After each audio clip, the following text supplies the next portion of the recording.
Hey, Mike here with Mike's Bag, and today I'm reviewing the Hex by Southwest Bag Company. Let's go ahead and dive in and break this bag down. We'll start with the design. This is a custom design. It has the Mike's Bags logo on the front as well as Southwest logo on the back. But the Southwest does the releases on their Facebook page. I'll put a link in the description, and they do kind of small releases at a time. Each one's a little different design, a little different style, a little different colorway. So if you don't like one, you wait for the next one, or go jump in the fan group page and maybe look at some of the older ones, maybe do some trading or buying of some older designs there as well. But I think all the designs are pretty phenomenal. I love what Southwest is doing. In fact, one of my favorite designs of all time is the bags that Gary Bearpaw throws. He's one of the top ACO pros. In fact, he's one of the top cornhole players in the world. He's sponsored by Southwest, and I'm pretty sure he throws the Hypnotics by Southwest. But the bag, go jump on Southwest Facebook page and search Gary Bearpaw. It's a phenomenal looking bag. So they have a bear head and it wraps around the back. So one side is one side of the bear head and the other side of the bear head's on the other side of the back. I just absolutely love that design. I'm hoping some point Southwest does a release, some kind of fan release of that bag or a public release edition of that bag, because it just pops. I absolutely love that bag. But they do phenomenal custom work as well.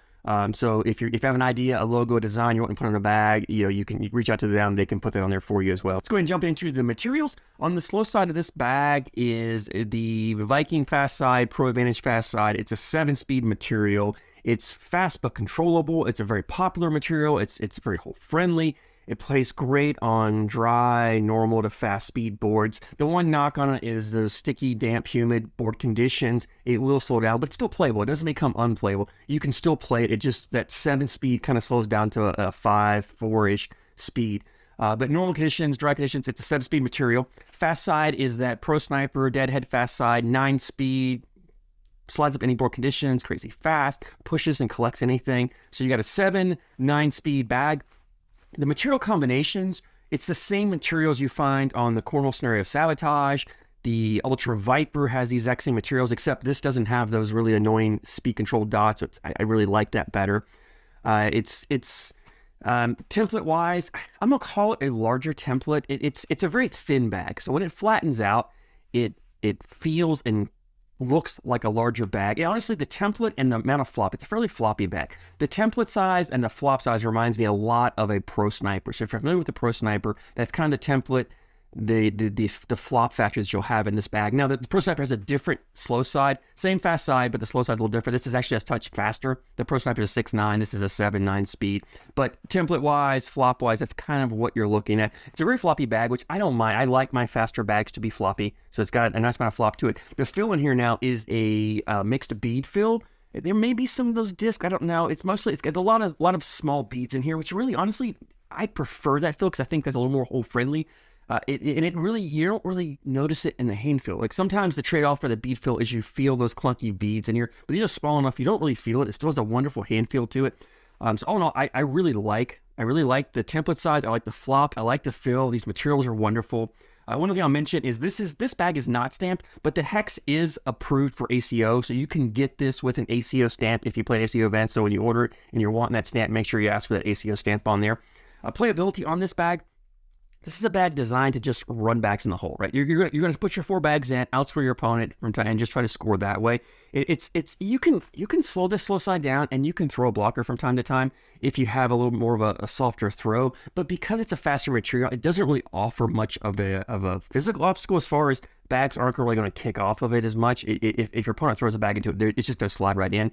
It just becomes more of a visual kind of mental obstacle, hoping that your opponent will see that bag and try to do something crazy and make a mistake, and then you can collect it and go on. And if you do throw a blocker, collectability spectrum, I mean, you can collect either side. And honestly, I only use the fast side typically if I'm trying to collect more than one bag, or as I mentioned in other videos, if it's my last bag, I just want to make sure I collect and follow a wheel. Normally, this slow side is plenty fast enough to push through a bag there. And when I was throwing here, I don't think I threw too many blockers. If I did throw a blocker, it was honestly by mistake. I'm not a fast bag thrower. I prefer to throw a little bit harder, throw a little slower, a little more of a control style bag. But when I throw these bags, my goal is to just get them just fast enough just to go in and just drip in the front of the hole. And that way, if I'm a little off of my speed and I'm throwing too hard or I land the bag too deep, it's still going to hit the back of the hole and drop in. It's not going to just go flying over the back. And if I'm a little short on my throw or a little soft on my throw, it'll just stop a little short and just be right there in front of the hole. Because this is a bag, if you're going to throw a blocker, you want the blocker like dripping in the hole, or you want the blocker right at the front of the hole. You don't want to throw too shallow. You get too shallow in this bag, and because it's floppy, when you go to collect on a floppy bag, they want to bunch and just kind of flip around. It doesn't want to push through as well as a fuller bag does. So if you get too far down, you really got to push the bag a long ways. You got to be perfect with that push. Otherwise, your bag's going to hit and kind of fly off and either bully this one out of the way, maybe even miss your collect bag and end up with 2 bags that are uncollectible. So this is a bag, if you are throwing a blocker, you want to be a level 1 or even dripping in the hole. You don't want to get too crazy, too shallow with it. And honestly, with these materials, you're not going to get that shallow because you're not going to be able to stop this material unless the boards become really sticky from that humidity, right? But it's definitely a bag that you're running bags in the hole with. And honestly, it's a pretty simple, straightforward bag, right? You're sliding bags in the hole. If your opponent throws a blocker, you're either going to push through or you're air milling over. You're not going to get real crazy with this. This is not a bag you're rolling or flopping. You're not really throwing cuts. I mean, this material, you can kind of cut it, but it's not really a great cut bag. It's not a bag you're going to make those crazy hard cuts around bags. So you're putting a block up there next to you. You're pushing through it. You're air milling over it. Pretty straightforward, pretty simple. And it does great for both, right? It's great for pushing through. This floppy bag is wonderful for catching the hole in the air mills, kind of hitting the lip and dropping back in for you. It doesn't really bounce off that much. When I was doing my throws, there was a stretch there where I think I put, 16, 18, 20 bags are rolling the hole. I was just getting in the zone. And a bag like this is really great for that because it's so forgiving. This larger, floppier bag is just wonderful for grabbing that hole and for giving you a larger landing zone. I talk about the zone that you have, the rectangle shaped box that you have to land bags in is what I call the landing zone. And when you get a bag like this, you can widen that zone because all you have to do is just get this corner of this bag to catch the edge of the hole. Just get the corner to dip in. It's going to spin around and grab the hole and just pull this bag right back in for you. And you watch what I'm throwing. I'm not consistently hitting the middle of the hole every time. I'm hitting the middle of the hole one time. Next time I'm catching the left edge, dripping in. Next time I'm catching the right edge, dripping in. Sometimes I just barely grab it and it spins all around the back and comes back in. But the bag is really making up for my misses, my mistakes. And I talked about cornhole being a confidence game and being such a huge mental game. When you've got a bag like this, that even when you're a little off one way or the other and it still goes in the hole, it just raises that confidence level to the point where I get to a point where I was throwing these bags and I just didn't have to think. Like when I grab a bag, I had 100% confidence that I was putting the hole. There was no question. I wasn't thinking about stance. I wasn't thinking about grip. I wasn't thinking about anything other than just this bag's going in the hole. I could just zone out and just throw it. And that makes the game so much easier, right? If you can take the mental side, the mind out, where you're constantly overanalyzing things and you take that anxiety out and you can just get up there, have 100% confidence go in the hole and throw it. It just makes the game that much easier. And I just had a blast doing it. And this bag is so wonderful for that. So if you like just running bags in the hole, if this is your style of game, you definitely want to check the Hex out because it does a phenomenal job of seeking out that hole and just finding a way to get in there.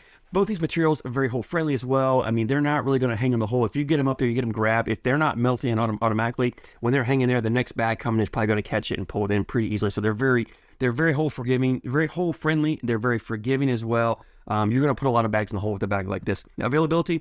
Southwest does releases on their Facebook page. I'll put a link in the description, as well as I'll put a link to the fan group. You want to make sure you jump in that fan group. That's where they announce the upcoming drops, as well as you can check out, the older style bags, or maybe do some trading or buying of some older secondhand bags as well. The last release they did of the Hex, I think, was right around $100. I've seen some $90. I think it depends on the design and the style of bag. So like $90 to $100 to you, and that's including shipping. That's all in. So it's very reasonable price. It's definitely much cheaper than the Cornhole Scenario Sabotage, which is like $150, I think, plus you're paying like $12, $15 shipping. It's like $165-ish for that.